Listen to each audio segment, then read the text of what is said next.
तो आज के करंट अफेयर्स के सेशन में कुछ महत्वपूर्ण विषयों के बारे में हम लोग एक विस्तार से चर्चा करेंगे, विस्तार से समझने के प्रयास करेंगे, जिनमें से एक बहुत ही महत्वपूर्ण मुद्दा है भारत के 3 नए सांस्कृतिक स्थलों को यूनेस्को के विश्व धरोहर स्थलों की अनंतिम सूची में जोड़ा गया है। अब यहां पे बात है अंतिम सूची और अनंतिम सूची क्या है, इसके बारे में समझने का प्रयास करेंगे। तो भारतीय पुरातत्व सर्वेक्षण विभाग, आप सभी जानते हैं भारतीय पुरातत्व सर्वेक्षण विभाग है, उसके अनुसार 3 नए सांस्कृतिक स्थल को संयुक्त राष्ट्र शैक्षणिक वैज्ञानिक और सांस्कृतिक संगठन UNESCO, United Nation Educational Scientific Cultural Organization, ठीक है, यूनाइटेड नेशन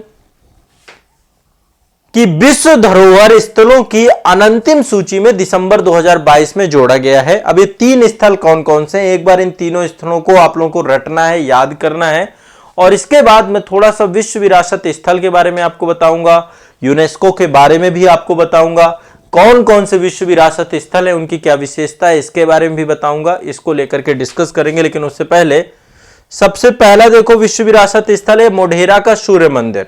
मोढेरा का सूर्य मंदिर, ठीक है, इसको अनंतिम सूची में, ठीक है। अब अनंतिम सूची क्या है, इसको लेकर जो आपकी जो एक चिंता है वो मैं अभी आपको बता दूंगा कि अनंतिम सूची क्या है। इससे बहुत क्लियर हो जाएगा, आपका पूरा टॉपिक आपका क्रिस्टल क्लियर हो जाएगा। ये बस मेरे ऊपर छोड़ दो, आप टेंशन नहीं लेना आपको। तो मोढेरा का सूर्य मंदिर हो गया आपका।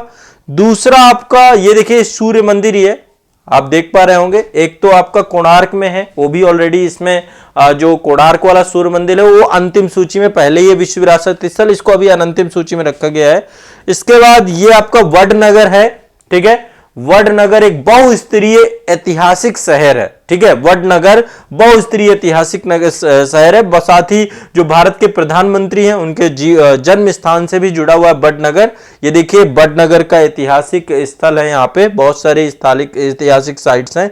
और ये आप देख रहे हैं ऊनाकोटी की पहाड़ियां हैं, क्या है, ऊनाकोटी की पहाड़ियां। ये कहां पड़ती हैं, त्रिपुरा में, ठीक है। ऊनाकोटी जिला है आपका, त्रिपुरा की रॉक कट मूर्तियों के तौर पे इनको हम देखते हैं, क्या बोलते हैं, त्रिपुरा की रॉक कट मूर्ति, ठीक है। तो यहां पर आप देखिए त्रिपुरा में रॉक कट मूर्ति, इनके बारे में एक विशेष पौराणिक कथा है, वो भी मैं आपको बताऊंगा। तो इन 3 स्थलों को क्या किया गया है, यूनेस्को की विश्व विरासत स्थल की अनंतिम सूची में जोड़ा गया। अब एक चीज ध्यान रखिएगा, दरअसल यूनेस्को के द्वारा आप सभी को पता है कि विश्व विरासत स्थलों की क्या की जाती है, एक सूची बनाई गई है ना। और ये सूची 1972 से बनाई गई और इसमें 3 प्रकार की धरोहरों को रखा जाता है, सांस्कृतिक, प्राकृत और मिश्रित, ठीक है। सांस्कृतिक धरोहर भी हो सकती हैं, प्राकृत धरोहर भी हो सकती है और मिश्रित धरोहर भी हो सकती है, ठीक है।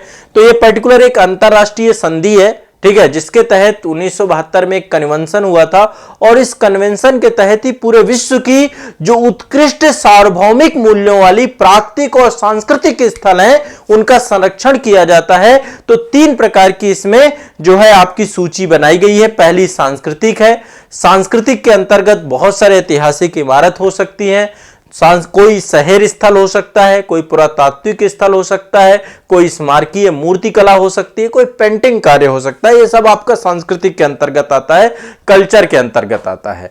यदि हम नेचुरल हेरिटेज की बात करें, प्राकृतिक विरासत की बात करें, तो कोई बड़ा पारिस्थितिकी तंत्र होता है, विकासवादी प्रक्रियाएं हो सकती हैं, कोई प्राकृतिक घटना हो सकती है, कोई दुर्लभ लुप्तप्राय प्रजाति के आवास स्थल हो सकते हैं। इन सब को जो है शामिल किया जा सकता है प्राकृतिक स्थल में। तो देखो पहली कैटेगरी है सांस्कृतिक स्थल, दूसरी कैटेगरी है प्राकृतिक स्थल और तीसरी कैटेगरी है मिश्रित स्थल की, जिसके अंतर्गत प्राकृतिक और सांस्कृतिक दोनों हो सकते हैं वो, ठीक है।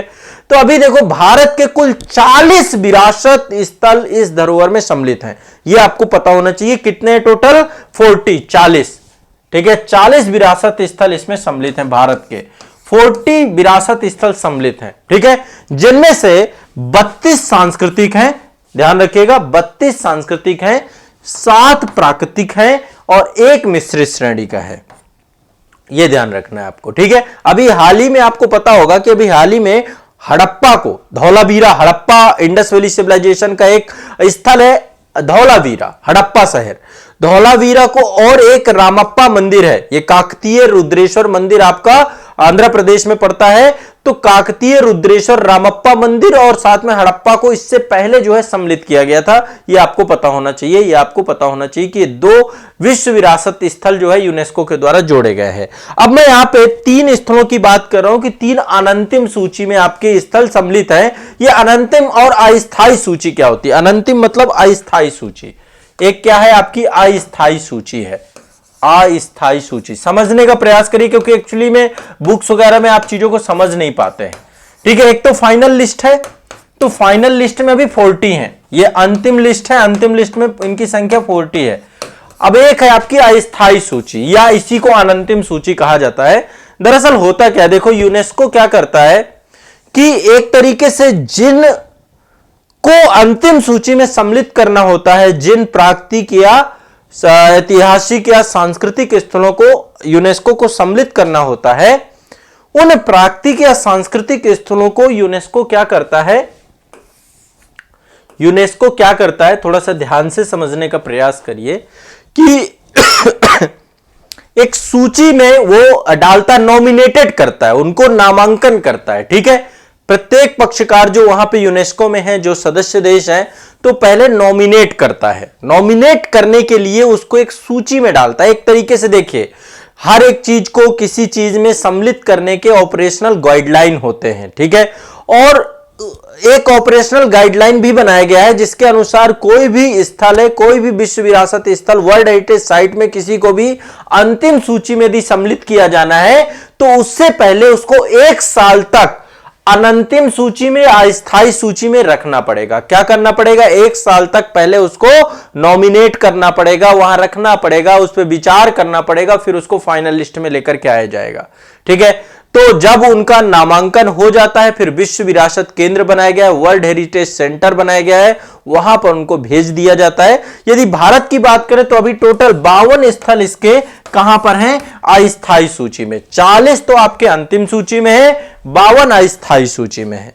ठीक है, ये बहुत रफली डेटा है, थोड़ा सा आपको इसको पता होना चाहिए, बता दिए, इसीलिए मैंने आपको यहां पर डिस्कस कर दिया कि अस्थायी सूची क्या होती है। प्रत्येक स्थल को जिसको विश्व विरासत स्थल हमें घोषित करना होता है, उसके लिए मैंने आपको बताया कि उसको पहले कहां पे रखा जाता है? अनंतिम सूची में। बाद में वो उसके ऊपर है कि जो है विश्व हेरिटेज सेंटर ही उसको फिर अंतिम सूची में या स्थायी सूची में रखता है। ठीक है, क्लियर है, स्पष्ट है? एक बार कमेंट बॉक्स में जरूर बताना है कि सब चीजें समझ में आ रही हैं, जो चीजें मैं बता रहा हूं। ऐसा तो नहीं केवल मैं ही समझ रहा हूं, आप नहीं समझ पा रहे हो, ये चीज स्पष्ट करते हुए चलिएगा जरूर से जरूर। चलो अब आगे चलते हैं। देखो, पहला है आपका मोढेरा का सूर्य मंदिर। आपको पता है कि ये एक बड़ा जो है आपका देखो, ये सब इंपॉर्टेंट है, चर्चा की चीजें हैं, करंट अफेयर्स में पूछी जाएंगी। इससे पहले धौलावीरा से क्वेश्चन पूछा गया है, रामप्पा मंदिर से पूछा गया, तो क्यों ना इसको डिस्कस कर लें, जब इतनी बड़ी बात है, इतना चर्चा का विषय, आगामी एग्जामों में पूछा जाएगा। ठीक है, तो मोढेरा का सूर्य मंदिर आपका मेहसाणा जिला में पड़ता है। ठीक है, मेहसाणा जिला है आपका, और यहीं पर एक नदी बहती है आपकी, एक जो है नदी है यहाँ पे स्थानीय। गुजरात की बात करें, गुजरात में है मेहसाणा जिला, यहाँ पे एक नदी है जिसका नाम है पुष्पावती। पुष्पावती नदी जो है वहां पे जो है एक क्या नाम है, मोढेरा के पास से बहती है, रूपन नदी की एक सहायक नदी है, तो उसी के किनारे अवस्थित है मोढेरा आपका। वहां पर एक आपका सूर्य मंदिर है। अब देखिए, ये मंदिर आप देख रहे हैं, सूर्य मंदिर, ये सूर्य का प्रकाश पीछे आप देख पा रहे होंगे। अभी आपको शायद एक फैक्ट और बता दूं, भारत का 100% सौर ऊर्जा से संचालित शहर बन गया है मोढेरा का सूर्य मंदिर। 100% सौर ऊर्जा द्वारा संचालित शहर बन चुका है क्या? मोढेरा का सूर्य मंदिर। यह भी आपको ध्यान रखना है। ठीक है, तो अब यहां पे 3-4 चीजों के बारे में बताना है। पहली बात, ये देखिए, पूरा का पूरा मंदिर जो है बलुआ पत्थरों से बना हुआ है। ये देखिए, सूर्य की तरफ इसका मुख है, पूर्वी मुखी है। ठीक है, सूर्य की तरफ मुख है, सूर्य पूरब से निकलता है तो पूर्वी मुखी है, और ये पूरे चमकीले पीले बलुआ पत्थरों से बना हुआ है। ठीक है, किससे बना हुआ है? बलुआ पत्थरों से। ठीक है, तो एक कोणार्क का सूर्य मंदिर है, दूसरा मोढेरा गुजरात का सूर्य मंदिर है। इसके बारे में आपको ध्यान रखिएगा। ये आपका जो है इसका स्थापत्य जो है, इसमें एक गर्भगृह है। जो मंदिरों के बारे में आपको पता है कि जो विशेषताएं होती है, हर मंदिर में गर्भगृह होता है, एक गढ़ मंडप है इसमें, और एक सभा मंडप है जहां पे मतलब कि जो है लोग एक तरीके से प्रार्थना या असेंबली हॉल जिसे हम कहते हैं, और यहाँ पे बीच में एक कुंड है जिसको हम राम कुंड कहते हैं, बीच में एक कुंड है, इसके बारे में जानते हैं। विशाल आयताकार सीढ़ीदार कुंड है, ये देख रहे हैं लोग यहाँ पे खड़े हुए दिख रहे हैं, तो विशाल आयताकार जो सीढ़ीदार एक कुंड है इसको हम क्या बोलते हैं, यहां पे शायद आप देख लें, ये है, इसको रामकुंड के नाम से जाना जाता है। ठीक है, रामकुंड के नाम से जाता है। एक बड़ा जलाशय है ये, हर मंदिरों में एक विशेषता होती है ना। भारत के मंदिर का ये सबसे भव्य, भारत का सबसे भव्य जलाशय वाला मंदिर है ना। आमतौर पे मंदिरों में जलाशय, यहाँ पे देख रहे हैं अंदर ये वाला जो हिस्सा ये पूरा जलाशय ही है ना, बीच में सेंटर में जलाशय है। तो ये एक भव्य मंदिर जलाशय के तौर पे भी इसको देखा जा सकता है। और ऐसा कहा जाता है कि जब जो है प्रतिवर्ष जब विषुव की स्थिति होती है, इक्विनॉक्स की स्थिति होती है, उस समय सूर्य की किरणें सीधे मंदिर के गर्भ भाग में केंद्र में जो है क्या होती हैं, पड़ती हैं, वहां पर जाकर के गर्भ जो आपका स्थल है वहां पर जाकर के पड़ती हैं। ठीक है, तो ये भी आपको ध्यान देना गर्भगृह में, तो ये आपको ध्यान रखना है। ठीक है, आप ये देख सकते हैं मंदिर के पीछे सूर्य चमक रहा है। ठीक है, तो ये पूर्वामुखी मोढेरा का सूर्य मंदिर, ये एक बड़ा मंदिर है। अब दूसरा देखो बड़नगर के बारे में, बड़नगर को भी जो है नॉमिनेट किया गया है, स्थायी सूची में सम्मिलित किया गया है। तो बड़नगर भी आपका ये गुजरात में पड़ता है, ये भी आपका मेहसाणा जिले में अवस्थित है। ठीक है, दोनों आपका मेहसाणा जिले में है, पहला आपका जो मोढेरा का सूर्य मंदिर है, दूसरा बड़नगर भी है। ठीक है, अब देखो बड़नगर को कई नामों से जाना जाता है, एक हिस्टोरिकल साइट है, बहुस्तरीय स्मारक है यहाँ पर जो है बड़नगर में। ठीक है, तो इसको कई नामों से जाना जाता है। क्या क्या नाम है, एक बार बड़नगर का नाम पुराणों में भी मिलता है, इसको चमत्कारपुर के नाम से भी जानते हैं, स्नेहपुर के नाम से भी जानते हैं, बिमलपुर के भी नाम से जानते हैं, इसके कई नाम है बड़नगर के। ठीक है, चमत्कारपुर। अब आप लोगों को जो समझ में आए आप लिखते जाओ साथ साथ, देखो मैं जो पॉइंट बताता जाओ फास्ट फास्ट लिखते जाओ, मैं कोई ऐसा नहीं होगा कि बोल बोल आपको लिखवाऊंगा। आनंदपुर, स्नेहपुर, इन सब नामों से जाना जाता है। यहां पर बड़े बड़े तोरण द्वार है, ये देखिए इस तरीके के बड़े बड़े तोरण द्वार आपको देखने को मिलेंगे, प्रवेश द्वार टाइप के, तो बड़े बड़े तोरण द्वारों के लिए प्रसिद्ध है ये। ठीक है, ये तोरण द्वार आपके 12वीं शताब्दी में सोलंकी शासकों के द्वारा बनवाए गए थे। जो राजपूत काल में यहाँ पे सोलंकी वंश के शासक थे, उनके द्वारा इनको डेवलप करवाया गया था। तो ये आपको ध्यान रखना है, ये भी आपके बलुआ पत्थर से बने हुए, लाल बलुआ पत्थर से इनका निर्माण किया गया, लगभग 40 फीट लंबे ये आपके। ठीक है, तो ये एक तरीके से ये जो आपके बड़े बड़े स्मारक हैं, ये तोरण द्वार युद्ध और जीत के जश्न पे ये बनवाए जाते थे उस समय पे, तो काफी बड़ी मात्रा में बनाए जाते हैं। ऐसा कहते हैं कि जब ह्वेनसांग आया था भारत पे, ह्वेनसांग के बारे में आपको जानते हैं, 640 एडी में हर्ष के काल पे आया था ह्वेनसांग, हर्ष के दरबार पे रहता था। तो ह्वेनसांग कहते हैं कि बड़नगर का उसने दौरा किया था और उसने अपने यात्रा वृत्तांत, उसका यात्रा वृत्तांत क्या है जो है ह्वेनसांग का, सीयूकी में उसने जो है चर्चा की है। ठीक है, कि यहां पर जो है किस तरीके से चीजें हैं, तो उसके बारे में इसने डिस्कस किया है, चर्चा किया, अपने यात्रा वृत्तांत में चर्चा किया है। और कहते हैं कि 2008-9 के दौरान बड़नगर में बहुत सारे बौद्धिस्ट साइट्स यहां पे मिली हैं, और यहां पे काफी सारे जो है बहुत सारे जो है यहां पे एक विद्यालय है जिसका नाम है तारा रीरी परफॉर्मिंग आर्ट कॉलेज, बड़नगर में एक है, जो कि 2 बहनें थीं, एक ताना दूसरा रीरी, उनकी वीरता के सम्मान में इसको बनाया गया है। कहते हैं कि जब अकबर के द्वारा अपने दरबार पे जो है उनको जो है बुलाया गया था, तो उन्होंने अपने रीति रिवाज के इसको खिलाफ माना, और उसके कारण से उन्होंने अपने जीवन को समाप्त करना ज्यादा उचित माना, जिसके कारण से ताना और रीरी 2 बहनें जो है यहीं से थीं। ठीक है, अकबर के टाइम पीरियड की घटना है। तो उस दौरान की घटना के दौरान यहां पर इस समय एक आर्ट कॉलेज है जिसका नाम है ताना रीरी परफॉर्मिंग आर्ट कॉलेज। ठीक है, तो 2 ऐतिहासिक जो है बहनें थीं, उनके वीरता के सम्मान में कॉलेज का नाम रखा गया है। ठीक है, तो कहते हैं कि ताना और रीरी को अकबर ने अपने दरबार में गाने के लिए बुलाया था, जिसमें इन्होंने इसको अपनी संस्कृति, अपने कल्चर के खिलाफ माना था और अपने प्राणों की आहुति दे दी थी। तो इस कारण से जो है ताना और रीरी के नाम पे ये विद्यालय का नाम भी रखा गया है। ठीक है, तो दूसरी साइट आपकी बड़नगर है। अब देखो तीसरी साइट जो आपकी है वो ऊनाकोटी के पत्थरों की चट्टाने हैं। यहां पे बहुत सारी मूर्तियां, देखो ये है आपका ऊनाकोटी। कहां है ये? त्रिपुरा में है। कहां पे? ऊनाकोटी जिला ही है, वहीं पर ये पत्थरों की चट्टाने हैं। अब देखिए पत्थरों में सारी चट्टानें बनी हुई हैं, रॉक कट है आपके यहां पे। अब इसको लेकर एक विशेष पौराणिक कहानी भी होती है। देखो ऊनाकोटी का मतलब होता है 1 करोड़ से कम।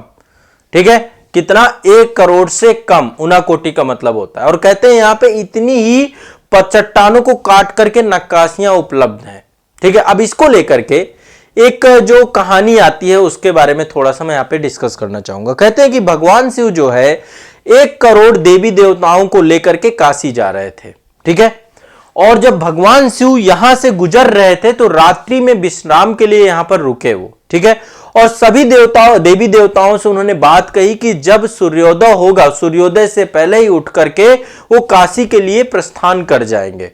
ठीक है, और ऐसा कहा जाता है कि भगवान शिव के अलावा कोई भी देवी देवता सुबह उठा नहीं सूर्योदय से पहले। ऐसे में भगवान शिव ने दूसरी सभी जितने भी देवी देवता थे जो कि उस समय सो रहे थे, तो उनको उन्होंने श्राप दिया, पत्थर की मूर्ति बनने का श्राप दिया और स्वयं काशी के लिए निकल पड़े। आपको पता है काशी में बाबा विश्वनाथ हैं जो भारत के एक प्रमुख ज्योतिर्लिंग के तौर पे हैं। तो ऊनाकोटी में 1 करोड़ से कम पत्थर की मूर्तियां और नक्काशी हैं। इनको भी विश्व विरासत स्थल में से सम्मिलित भी की जानी चाहिए। इतनी बड़ी कहानी है इसके पीछे, तो ये भी आपको ध्यान में रखना चाहिए। इसमें देखो चट्टानों को काटकर नक्काशीदार चित्र बनाए गए हैं और साथ ही पत्थर के भी चित्र यहां पर बने हुए देखे गए हैं। तो यहां पर बहुत सारी मूर्तियां हैं, भगवान शिव की, भगवान गणेश की, ऐसे करके बहुत सारी मूर्तियां आपको देखिए। गणेश जी की मूर्ति है। तो ये देवी देवताओं की मूर्तियां हैं जो कि लगभग 1 करोड़ से कम है। ठीक है, ये भी आपको दिमाग में बैठाना है। क्लियर है? स्पष्ट है? ठीक है, तो यहां पर ऊनाकोटेश्वर काल भैरव का भी जो है एक मूर्ति है। ठीक है, तो इस तरीके से आप यहाँ पे ये भी देखिए गणेश जी की एक मूर्ति है। तो इस तरीके से यहाँ पे बहुत सारी मूर्तियां बनी हुई है, रॉककट मूर्तियां बनी हुई है और इसके पीछे एक पौराणिक कहानी है। स्पष्ट है सभी को?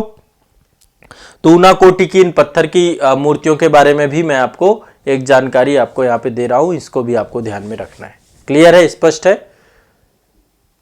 ठीक है, हर साल जो है यहाँ पे मेला लगता है। प्रतिवर्ष अप्रैल के महीने में आयोजित होता है भव्य मेला अशोकाष्टमी के दिन, और हजारों तीर्थयात्री यहाँ पर पहुंचते हैं।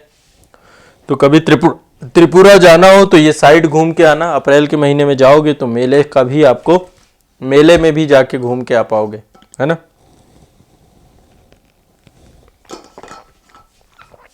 चलिए शुरू करें। ये हो गया एक आपको जानकारी, एक करंट अफेयर से जुड़ी हुई बात आपकी हो गई। अब दूसरी जो करंट अफेयर्स की टॉपिक है हमारा वो है माफ कीजिएगा, थोड़ा सा खांसी आ रही है। खांसी कभी पूछ के नहीं आती, नहीं तो इसको कभी आने ही ना दे, बिन बुलाए मेहमान है ये। देखिए ब्लू फ्लैग बीचेस के बारे में आपको पता होगा कि समुद्र तटों को पर्यावरण की दृष्टि से स्वच्छ सुरक्षित बनाने के लिए जो है एक फाउंडेशन है, और ये डेनमार्क का फाउंडेशन है, foundation for environmental education, foundation for environmental education.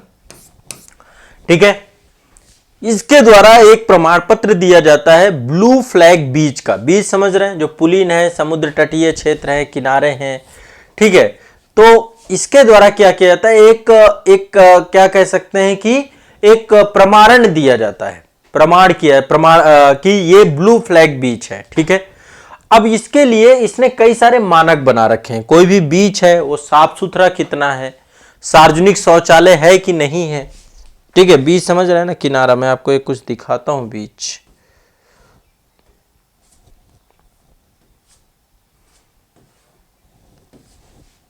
ये जैसे आप देख रहे हैं, ये आप देख रहे हैं, है ना, ये समंदर है। समंदर के किनारे जो है, समंदर दोनों प्रकार के बीच हो सकते हैं, प्राकृतिक और कृत्रिम।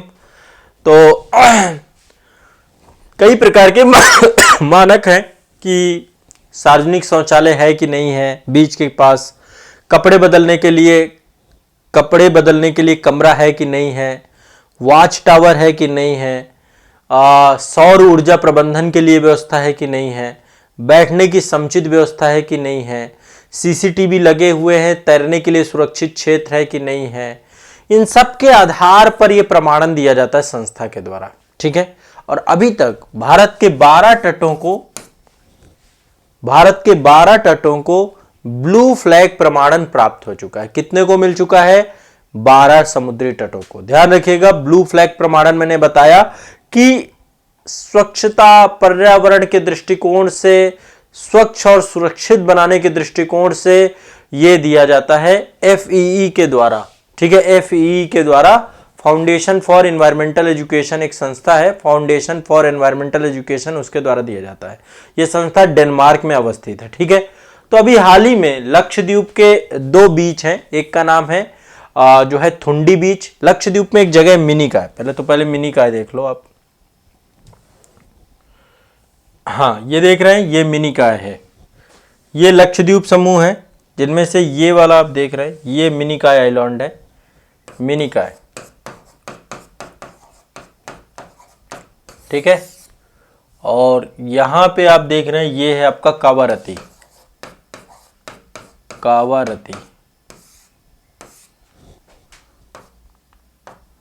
मिनिकॉय और कावारती। तो बाकी यहां पे देखिए सब आइलैंड है, अमीनी द्वीप समूह है, सारी चीजें। तो यहाँ पे एक जानकारी और मैं आपको बता देता हूं। मिनिकॉय को वैसे है लक्षद्वीप का हिस्सा ही मिनिकॉय, और नीचे आप देखेंगे मालदीव है। मिनिकॉय मालदीव से अलग होता है 8 डिग्री चैनल से। 8 डिग्री चैनल मिनिकॉय को मालदीव से अलग करता है, और 9 डिग्री चैनल जो है आपका, वो मिनिकॉय को लक्षद्वीप से अलग करता है, 9 डिग्री चैनल, ठीक है। और 10 डिग्री चैनल अंडमान को निकोबार से अलग करता है। 3 चैनल आपको याद रखना है। 8 डिग्री चैनल मिनिकॉय को मालदीव से, 9 डिग्री चैनल मिनिकॉय को, ठीक है, लक्षद्वीप से। ये रफली थोड़ा सा याद रखिएगा। अब यहाँ पे एक डिस्कशन है, चर्चा है। मिनिकॉय के 2 बीच हैं, ठीक है, 2 बीच हैं मिनिकॉय के अंदर ही, ये 2 बीच हैं। इन 2 बीचों को ब्लू फ्लैग प्रमाणन मिला है। एक देखिए यहाँ पे, देखिए सब कुछ है, ये बीच आपका, ये आप देख रहे हैं, सारी व्यवस्थाएं हैं इस बीच पे, ठीक है। ये सारी व्यवस्थाएं आप देख रहे हैं इस बीच में। तो ये मिनिकॉय का थुंडी बीच है। कौन सा? थुंडी बीच, थुंडी बीच, इसको ब्लू फ्लैग प्रमाणन मिला है, ठीक है। अब ये देखो, ये यूपीएससी तक में क्वेश्चन पूछ रहा था, ब्लू फ्लैग प्रमाणन पूछ ले। जैसे इससे पहले मैंने जो है आपको यूनेस्को के बारे में पूछ ले, यूनेस्को के बारे में मैंने बताया है ना। तो एटलीस्ट आपको पता होना चाहिए थुंडी बीच। और एक और है आपका, जिसका नाम है कदमत बीच। ये है आपका कदमत बीच। कौन सा है ये? कदमत बीच। 2 बीच हैं आपके, ये कदमत बीच है आपका। इसमें भी देखिए बहुत सारी सुविधाएं यहाँ पर, ये पूरे बीच में आप देखेंगे तो आपको उपलब्ध होंगी, जो ब्लू फ्लैग प्रमाणन के लिए जरूरी होती हैं। तो इनको शामिल किया गया है, और इसलिए इनको अब देखिए, जब कभी किसी भी बीच को ब्लू फ्लैग प्रमाणन मिलेगा तो निश्चित तौर पे आपको पता है, एक तो इन्वायरमेंटल दृष्टिकोण से वो सुरक्षित माना जाता है, दूसरा लोगों के लिए क्या होता है ना, विशेष एक आकर्षण का केंद्र बन जाता है, बड़े स्तर पे जो है पर्यटक पहुंचते हैं, है ना। तो इसलिए आप जो है समझते हैं कि यहां पर तो अभी टोटल 12 संख्या हो चुकी है भारत में समुद्र तटों की, ब्लू फ्लैग को लेकर के 12 संख्या हो चुकी है। और इनमें से जो है ये ब्लू फ्लैग प्रमाणन में आप देखेंगे तो पहले बहुत सारे जो है तटों को मिल चुका है। अब इनकी एक बार मैं संख्या बता देता हूं। 2021 में देखो मिली थी कोवलन को, कोवलन आपका है, और पुदुचेरी में ईडन है, 2 को मिली थी 2021 में। एक बार मैं 12 के नाम आपको बताता हूं कि क्या क्या है, ठीक है, ध्यान रखिएगा इस बात को, ठीक है। अब एक तो उड़ीसा में है आपका, मैं एक बार संख्या बताता हूं मैप में। उड़ीसा में देखिए गोल्डन तट है, ये आपका उड़ीसा का गोल्डन तट है, इसको प्राप्त हो चुका है आपका, उड़ीसा का गोल्डन तट है। गुजरात में शिवराजपुर तट है, इसको प्राप्त हो चुका है, शिवराजपुर तट को। केरल में चलते हैं, केरल में एक जगह है जिसका नाम है कप्पड़, ठीक है, कप्पड़ तट। कौन सा तट है? कप्पड़ तट, इसको मिल चुका है, ठीक है। एक बार ध्यान से आप लिख सकते हो, उड़ीसा का गोल्डन तट है, गुजरात का शिवराजपुर तट है, ठीक है, केरल का कप्पर तट है। इसके बाद ये देखिए आंध्र प्रदेश का तट जो है इसका नाम है रूसीकोंडा। आंध्र प्रदेश का रूसीकोंडा तट है, इसको मिल चुका है। आंध्र प्रदेश का रूसीकोंडा तट है, इसको मिल चुका है। इसके बाद कर्नाटक में आपका है, ये है पादुबिद्री। पादुबिद्री को मिल चुका है। अंडमान निकोबार द्वीप समूह में भी है। इसमें रुक जाइए, इसमें दो हैं आपके कर्नाटक में, एक तो पादुबिद्री है, दूसरा जो आपका है कर्नाटक का, ये आपका पादुबिद्री के अलावा कासरकोड है। ये आपका कासरकोड और पादुबिद्री दो हैं आपके कर्नाटक में। ठीक है, तो एक बार क्रम से देख लेते हैं। ये शिवराजपुर हो गया, ठीक है, शिवराजपुर का भी है। दमन एंड द्वीप में भी है आपका, इसका नाम है दमन एंड द्वीप। यहां पे देखिए ये दमन एंड द्वीप है, आपको केंद्र शासित प्रदेश है, इसका है घोघला। तो शिवराजपुर गुजरात का हो गया, दमन द्वीप में घोघला हो गया, यहां पे दो हो गया आपका कासरकोड और पुदुबिद्री। ठीक है, ये ध्यान रखना है। केरल में कप्पड़ हो गया आपका। ठीक है, अब यहां पे देखिए उड़ीसा का गोल्डन तट हो गया, यहां का रूसीकोंडा तट हो गया। तमिलनाडु में कोवलन तट है, पुदुचेरी का ईडन तट है। ठीक है, और यहां पे अंडमान में राधा नगर तट है। और बाकी दो तट मैंने आपको अभी बताए कि ये दो तट है, जो कि एक तो मिनिकाय का ठुंडी तट है और कमदट तट है। तो अब देखो मिनिकाय में यात्रियों की संख्या बढ़ेगी, पर्यटन बढ़ेगा, टूरिज्म बढ़ेगा, तो निश्चित तौर पे ये ध्यान रखना है। ब्लू फ्लैग प्रमाणन क्या होता है इसके बारे में मैंने आपको डिस्कस कर दिया, चर्चा कर दी। आप सभी को ये रट जाना है। सब लोग रट जाओगे कि नहीं रट जाओगे बताओ। अब देखो ये क्वेश्चन एवरग्रीन क्वेश्चन है, एवरग्रीन चीज है, एक ही चीज यहाँ पे फिक्स है। मैंने कहा चर्चा में ले लेते हैं, ये भी बहुत इंपॉर्टेंट टॉपिक है आपका। स्वच्छ सर्वेक्षण 2022 सब जानते हो आप लोग, लेकिन तो थोड़ा बहुत कुछ चीजें आपकी यहाँ पे जानकारी बहुत ज्यादा मैं इनहेंस करूंगा। तो आवास एवं शहरी मामलों का मंत्रालय के द्वारा ये पूरा का पूरा आपका शहरी मामलों का जो मंत्रालय उसके द्वारा जारी किया गया स्वच्छ सर्वेक्षण पुरस्कार अक्टूबर 2022 में जारी किया गया था। ठीक है, कब? 1 अक्टूबर 2022 को जारी किया गया था। और आप सभी जानते हैं कि इसमें एक ही नाम है, जो नाम हमेशा हर बार एक बार चर्चा आता है, मतलब हर बार वही नाम आता है डिस्कशन में, यह है इंदौर, सबसे स्वच्छ शहर। आप सोचिए कि इंदौर वासियों के लिए कितना गर्व की बात है कि हमेशा नंबर 1, सबसे स्वच्छता में नंबर 1 शहर है ये आपका। ठीक है, तो मध्य प्रदेश के इंदौर को एक बार फिर से देश का सबसे स्वच्छ शहर का पुरस्कार दिया गया है। ये 6वीं बार मिला इसको, 6 टाइम पे। जब सबसे पहली बार हुआ था स्वच्छ सर्वेक्षण तब मैसूर को नंबर 1 मिला था, उसके बाद से लगातार आपका इंदौर को ही मिल रहा है, इंदौर ही नंबर 1 पे है।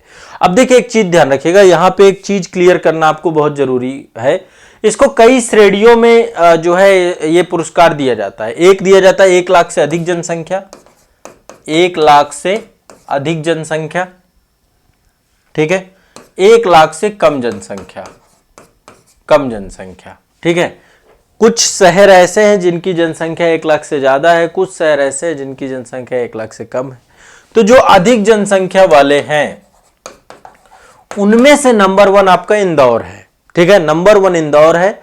इसके बाद दूसरा और तीसरा स्थान किसका है? दूसरा स्थान सूरत का है, तीसरा स्थान नवी मुंबई का है।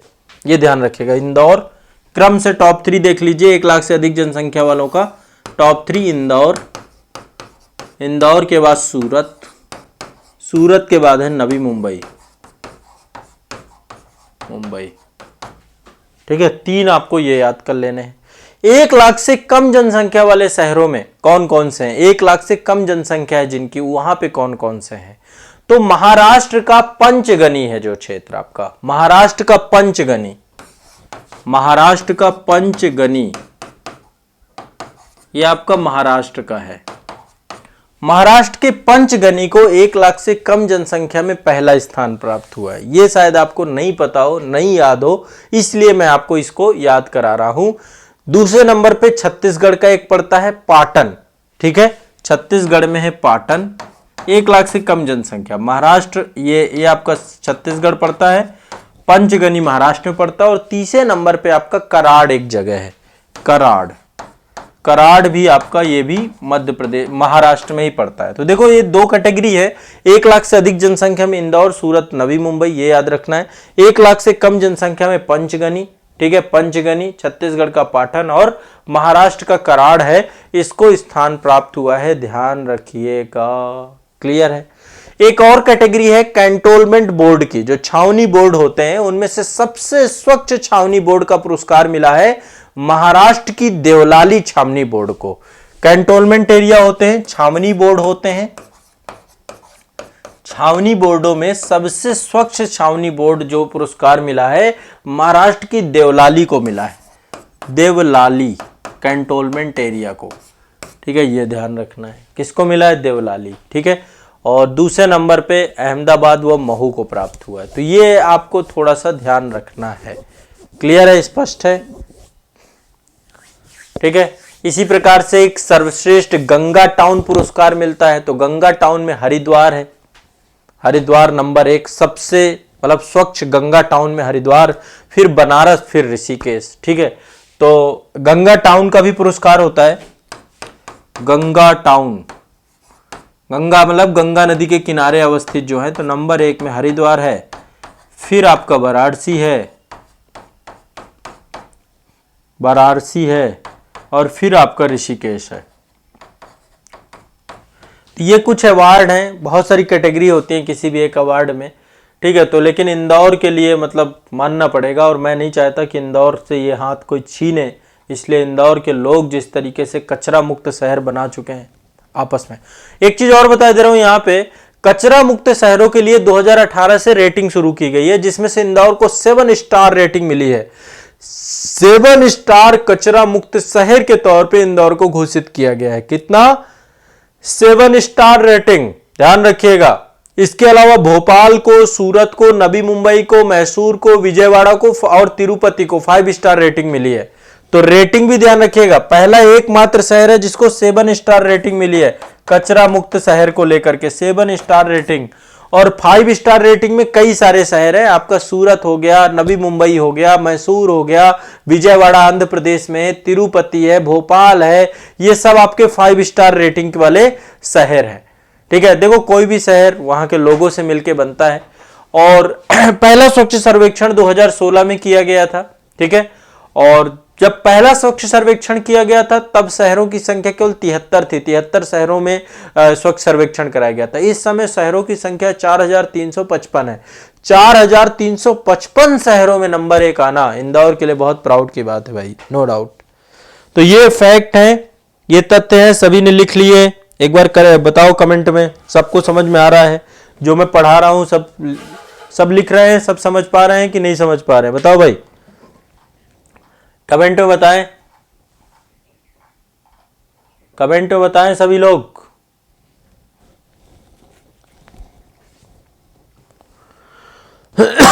अभी देखिए बहुत सारे राज्यपाल बनाए गए हैं, ठीक है, कई जगहों पे राज्यपाल बहुत सारे बनाए गए हैं। तो राज्यपाल महामहिम, जो ये राष्ट्रपति के द्वारा जो है राज्यपालों को नियुक्त किया जाता है सेंट्रल गवर्नमेंट के द्वारा, केंद्र सरकार के द्वारा। तो यहां पर देखिए पूरी लिस्ट है कहां कहां पे कौन कौन से राज्यपाल बनाए गए। अभी हाल ही में जो महामहिम राष्ट्रपति द्रौपदी मुर्मू जी हैं उनके द्वारा ये राज्यपाल नियुक्त किए गए हैं।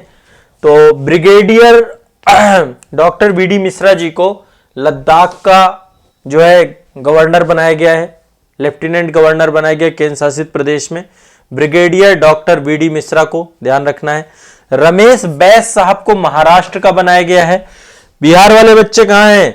राजेंद्र विश्वनाथ अल्लेकर जी को बिहार का बनाया गया है। फागू चौहान जी पहले बिहार में थे, अब मेघालय चले गए, मेघालय में बना दिया गया इनको, ठीक है। ला गणेशन जी को नागालैंड का, अनुसुईया उइके जी को मणिपुर का, विश्वभूषण हरिचंदन को छत्तीसगढ़ का, एस अब्दुल नजीर को आंध्र प्रदेश का, गुलाब चंद कटारिया को असम का, शिव प्रताप शुक्ल को हिमाचल प्रदेश का, सीपी राधाकृष्णन को झारखंड का, लक्ष्मण प्रसाद आचार्य को सिक्किम का, लेफ्टिनेंट जनरल कैवल्य त्रिविक्रम परनाइक को अरुणाचल प्रदेश का। अब आप कहोगे अरे सर अब तो कुछ भी समझ में नहीं आया, सारे अब देखो ये लिस्ट है, लिख लो, लिखना हो तो याद करना पड़ेगा। मैं एक बार नाम बता रहा हूं रफली। देखो ये एक नियुक्ति है, पर्सन इन न्यूज टाइप की न्यूज है, बट इसके साथ संविधान के बहुत सारे आर्टिकल हैं जो आपको पढ़ने होंगे, जो आपको पता होने चाहिए। मैं आपसे पूछूं कि किस आर्टिकल के तहत राष्ट्रपति के द्वारा राज्यपाल की नियुक्ति की जाती है, संविधान का कौन भाग है जो राज्यपाल से जुड़ा हुआ है, राज्यपाल की क्या शक्तियां होती हैं, सब इंडियन पॉलिटिकल सेगमेंट है, वहां पे फिर आपको सारी चीजें पता होनी चाहिए। वो मैं अभी थोड़ा बता दूंगा। एक बार फिर से नाम मैं बता दे रहा हूं, brigadier doctor B D Mishra. एक काम करो, आप स्क्रीनशॉट ले सकते हो, इसका स्क्रीनशॉट ले लो। Brigadier B D Mishra Ladakh के, रमेश बैस साहब महाराष्ट्र के, राजेंद्र विश्वनाथ अल्लेकर जी बिहार के, फागू चौहान जी मेघालय के, ला गणेशन जी नागालैंड के, अनुसुईया उइके मणिपुर के, विश्वभूषण हरिचंदन छत्तीसगढ़ के, एस अब्दुल नजीर आंध्र प्रदेश, गुलाब चंद कटारिया असम, शिव प्रताप शुक्ल हिमाचल प्रदेश, सीपी राधाकृष्णन झारखंड, लक्ष्मण प्रसाद आचार्य सिक्किम और लेफ्टिनेंट जनरल कैवल्य त्रिविक्रम परनाइक आपके अरुणाचल प्रदेश के। ये आपको याद कर लेने, रट लेने हैं, पता होने चाहिए। आपको अपने राज्य का भी पता होना चाहिए कि आपके राज्य में कौन राज्यपाल है। तो देखिए राज्यपाल से संबंधित कुछ आर्टिकल है, मैं आपको एक होमवर्क भी दे रहा हूं, HW भी दे रहा हूं कि आप लोग ये सारे आर्टिकल देखोगे राज्यपाल से जुड़े हुए। अनुच्छेद 153 में राज्यों के राज्यपाल का वर्णन है, अनुच्छेद 154 में राज्य की कार्यपालिका शक्ति इनके पास है, 155 के तहत राज्यपाल की नियुक्ति राष्ट्रपति के साथ की जाती है, ठीक है, राष्ट्रपति के द्वारा की जाती है। 156 में इसका कार्यकाल की बात की गई है, पदावधि की बात की गई, लेकिन राष्ट्रपति के प्रसाद पर्यंत काम करते हैं राज्यपाल, ध्यान रखिएगा। जब भी जरूरत होगी राज्यपाल को हटाया जा सकता है, ठीक है। 197 में राज्यपाल की नियुक्ति के लिए क्या योग्यताएं होनी चाहिए, 158 में राज्यपाल कार्यालय की शर्तें, 159 में राज्यपाल के शपथ या प्रतिज्ञान, 160 में आकस्मिक आवश्यकताओं में राज्यपाल के कार्यों का निर्वहन, 161 में राज्यपाल की क्षमादान और अन्य शक्तियां, 162 में राज्यपाल की कार्यकारी शक्ति का विस्तार, 163 में राज्यपाल को सहायता और सलाह देने के लिए मंत्रिपरिषद।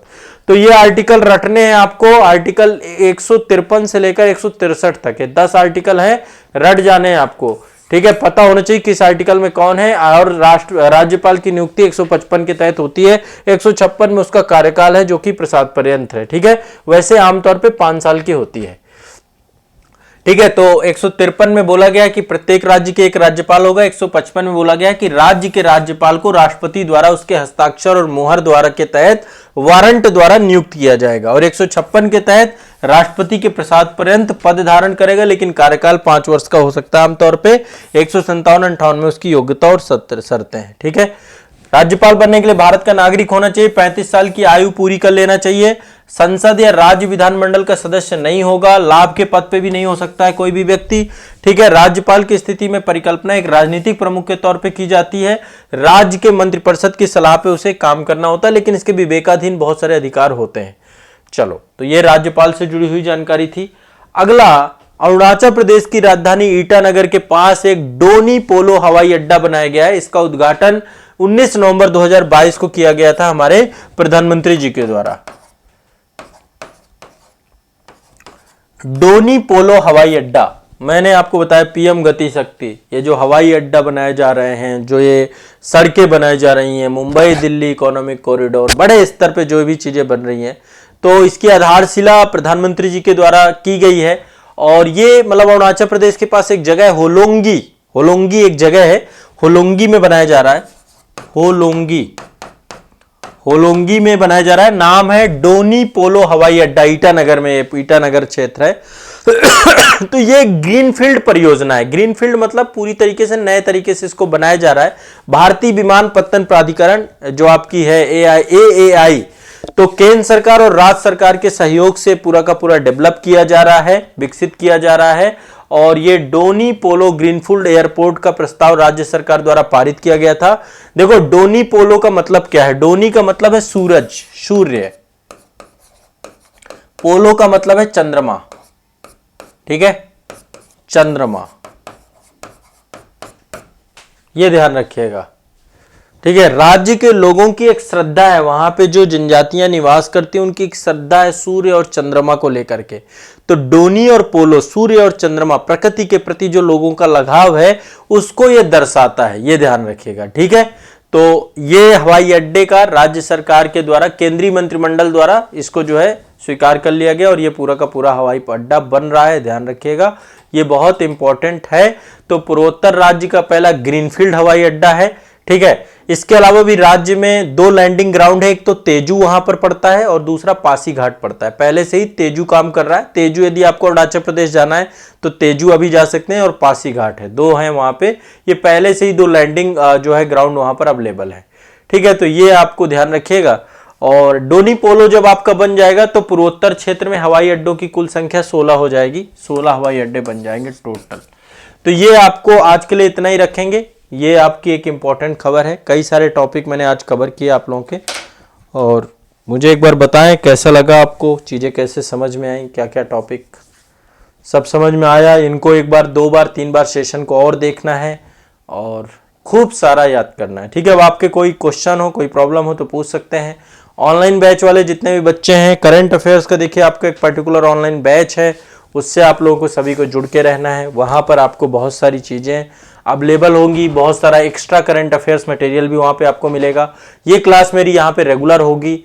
बैच के अंदर आप लोग जुड़ करके क्लासेस करंट अफेयर्स के भी कर सकते हैं। आपको वहां पे मंथली करंट अफेयर्स मैगजीन भी सबसे पहले उपलब्ध कराई जाएगी, ठीक है।